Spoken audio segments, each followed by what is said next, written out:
ዛሬ አመጣጥ እንግዲህ ደስ በማይል ነገር ነው። እንግዲህ ምን ይደረጋል፣ እናንተ እያበረታታችሁኝ መክኔሳው ራሱ ጥል ይዞኛል ማለት ነው። አርጅቶ ይሁን እሱም ተሰባጭ ይሁን ዝም ብለሽ ትጠርግብኛለች ብሎ በጣም እየተናደደ ስለሆነ ምንም ማድረግ አልችልም። መፍትሄ ጥቼለታለሁ ማለት ነው። መፍትሄ ካላችሁ እስኪ እናንተ እንድትነግሩኝ በአክብሮት በትህትና እጠይቃለሁ። አሰላሙ አለይኩም ወራህመቱላሂ ወበረካቱ። ውድና የተከበራችሁ ውድ የራህማ ቤተሰቦች እንዴት ናችሁ?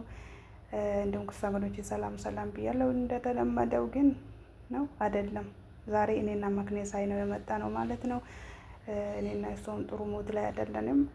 ሙዱ የእሱ ሙድና የኔ ሙድ አልገናኝ ብሏል። እንግዲህ እሱም ደከመው እኔም ደከመኝ፣ ልንለያይ ነው መሰለኝ። ቀናቶችን ጊዜያታችን ልናስቆጥር ነው። ሰምታችኋል።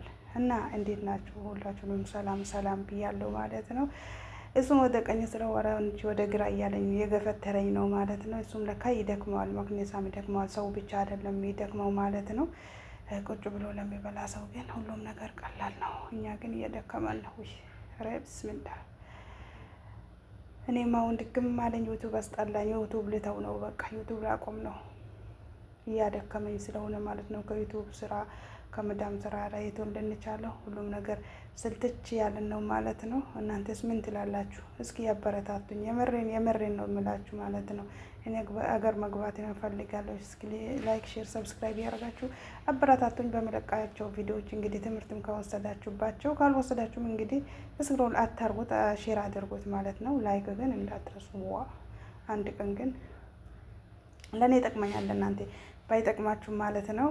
እና እንደዛ ነው እላችኋለሁ የኔ ውድ ቤተሰቦች። በእርግጥ ላይክ፣ ሼር፣ ሰብስክራይብ ለምታደርጉኝ እጅግ አድርጌ ከልብ አመሰግናለሁ። ብዙዎቻችሁ ከጎንሽ ነን አብሽሪ ጠንክሪ ስሪ ለምትሉኝ ቃላት የለኝም በእውነት አላህ ያክብርልኝ ማለት ነው። ስደት በጣም ከባድ ነው ወላሂ። ስደት ላኢላሀ ኢለላህ። እኔ እኮ ይገርመኛል፣ ስደትና ምጥ አንድ ነው ማለት ነው። አሁን ምጥ ልጅ ሲወለድ ሁለተኛ ደግሜ ልጅ አልወልድም ይባላል፣ ያስጠላል ማለት ነው። ግን ከተወለደ በኋላ ይረሳል። ስደትም ልክ እንደዛው አመታችን ስንጨርስ 2 አመታችን ከጨረስን በኋላ አሁን ብቻ አመቷ ትድረስ እንላለን። 2 አመቱ ካለቀ በኋላ ግን እኛ እጃችን ላይ የሰራ ነው ምንም ተጨባጭ ነገር ስለሌለ ስደትን አሁንም ድጋሚ እንመርጣለን ማለት ነው። 2 አመት ሰርተን ከገባን በኋላ ሀገራችን ብንገባ ምንም የምንይዘው ነገር ስለሌለ ወይም ከመጀመሪያ ጀምሮ ብራችን በራሳችን በእጃችን ካልያዝን በጣም ከባድ ነው። ሂደን መግቢያና መውደቂያ ነው የምናጣው። 2 አመት ሰርቼ እመለሳለሁ ካልን እዛም ሄድ ያለውን ድባብ ስናይ በጣም ከባድ ነው። እዚህ ከሰዎቹ ጥሩ ሙድ ላይ ባንሆንም በጣም እየተጨቃጨቅንም ብንሆን እየተሰደብን እየተረገጠንም ብንሆን ግን ጠንክረን እንድንሰራ ያበረታናል ማለት ነው።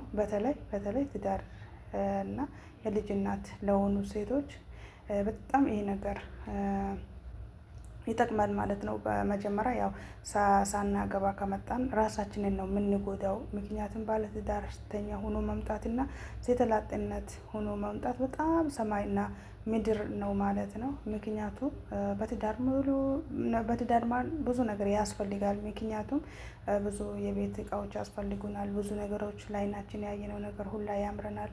ግን በወጣትነታችን ሳናገባ ስደትን ከመጣን ግን ምንም አይመስለንም። ሁሉም ነገር በእጃችን አታ የምንፈልገው መግዛት ያለብን ነገር እና አስፈላጊ የሆነን ነገር እኛ ያንን ነገር አይደለም የምናስበው። በቃ ብራችን በእጃችን ካለ ብር ከያዝን ቤተሰብ ጋር እናስቀምጣለን። ያንን የለፋንበት የሰራንበት ብር የተቀምጦ የተጠበቀን እስኪመስል ድረስ ነው እንደዛው ነው የሚጠብቀን የሚኖር ይመስለንና ስንሄድ ግን ምንም ነገር ላናገኝ እንችላለን።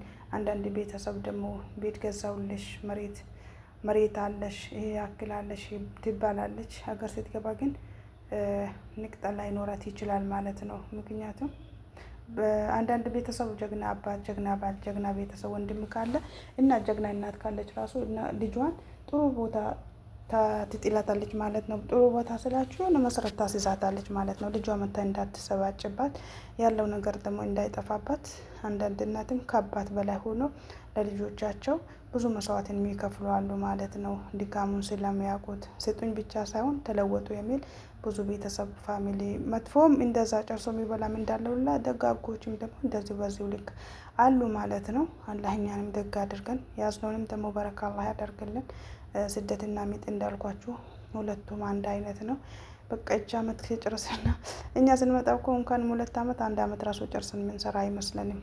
ላኪን በቃ ሆነ የሚያስረሳን ነገር አለ። ያለፍነውን ሁላ ቻሌንጅ ያለፍነውን ፈተና፣ ስቃይ ሁሉንም እርግፍ አድርገን እንረሳዋለን ማለት ነው።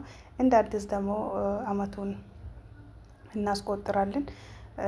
እንግዲህ አላህ ያስተካክልልን፣ ያስተካክልልን፣ እኛንም አላህ ያስተካክልን ማለት ነው። በጣም ከባድ ነው። ኧረ ቢስሚላህ እንደኔ ምርር አለው። ለማን ያለው ከዚህ እስከ 2 አመት ድረስ ምንም አልመሰለኝም ነበር። ካሁን በኋላ ግን እየመረረኝ ሊመጣ ነው መሰለኝ። አለው ሙስታሐን አገር ገብቼ ምን እሰራለሁ? አገር ገብቼ እንዴት እኖራለሁ? መኖር አያቅትም። ያው ሰው እንደ ልምዱ ነው ማለት ነው። ምንም ነገር ሳይኖረው ተብካክቶ ሰው ይኖራል ማለት ነው። እኛ በእጃችን ብር ስለምንይዝ ስናጣ ግን በጣም ይጨንቀናል ማለት ነው። ትጨልምብናለች። እኔ እንጃ በጣም በቃ የሌለ ሞድ ውስጥ ነው የምንገባው ማለት ነው። ያ ሰው እኮ ምንም ነገር ባይኖረው ተቻችሎ ተብካክቶ ይኖራል።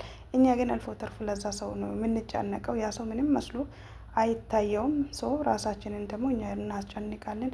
እንደዛ ማለት ሳይሆን ራሳችንን ደግሞ ትሬት ማድረግ አለብን እንላለን እንጂ እኔም ራሴን ትሬት አላረግም። ባይዘው በዚህ አጋጣሚ ማለት ነው እንድትመክሩኝ ይፈልጋለሁ። እንዴት አድርጌ ትሬት ላድርገው? ሰምታችኋል።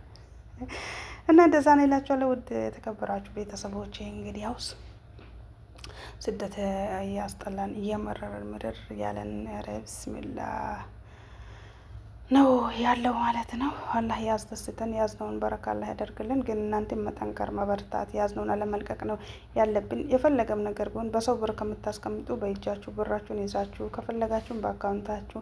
ብር ደግሞ ሰይጣን ነው። ሰውን ከሰው እግርና እግር ጋጫል አይደል? ከቤተሰብ ያወጣል፣ ከዘመድ አዝማድ ከምንወዳት እናታችን ራሱ ያወጣናል ማለት ነው። እና በጣም ከባድ ነው። ብር ማለት ሰይጣን ነው፣ ይወሳውሳል። ምክንያቱም የሚሰጠው ሰው በቃኝ አትስጡኝ የሚል ነገር የለም። አምጡ ነው አምጡ ስለሚል ራሳችን ቆም ብለን ካላሰብን ራሳችን ነው የምንጎዳው ማለት ነው። ስለዛ ለራሳችን መኖር ያለብን እና እኛና እኛ ብቻ ስለሆንን ማለት ነው። እንግዲህ አላህ ሁሉንም ያሳምርልን፣ አስተካክልልን። በሌላ ቪዲዮ እስከምንገናኝ ሰላማችሁ ብዝዝት ትርፍርፍ ይበልልን። ሀሳብ አስተያየት ካላችሁ ደግሞ ገጠመኝም ካላችሁ እስኪ ኮመንት ስር ጻፉልን። ለራህማ ይሄ ነገር እኔ ገጠመኛለኝ ብላችሁ ኮመንት ስር ከጻፋችሁልኝ እኔ ደግሞ ቪዲዮ እሰራላችኋለሁ። ብዙ ሀሳብ አስተያየት የምትፈልጉ ነገር ከሆነ ብዙ ሰው እኮ ውስጡ እየታመመ ማውራት ሲፈልግ ማውራት ያልቻለ ብዙ ሰው አለ ማለት ነው። ምክንያቱም የውስጡን ቁስል ይዞ በውስጡ ነው ያለው ማለት ነው። ያን ነገር አሳልፎ ላለመስጠት ነው። እንግዲህ ሁላችሁንም አላህ በያላችሁበት ይጠብቃችሁ፣ እኛንም በያለንበት ይጠብቀን። በሰላም ለሀገራችን አላህ ያብቃን። ሁሌም እንደተለመደው እንደሚለው አገራችን ሰላም፣ ፍቅር፣ አንድነትን አላህ ይስጠን ማለት ነው። እንግዲህ ወሬው አለቀብኝ እኮ ቪዲዮ ሳልቅ ሰላም ያው አሁን ያለቀ ነው። ባይ ባይ። አሰላሙ አለይኩም ወራህመቱላሂ ወበረካቱ። ስለማክኒሳ ሀሳብ ስጡኝ።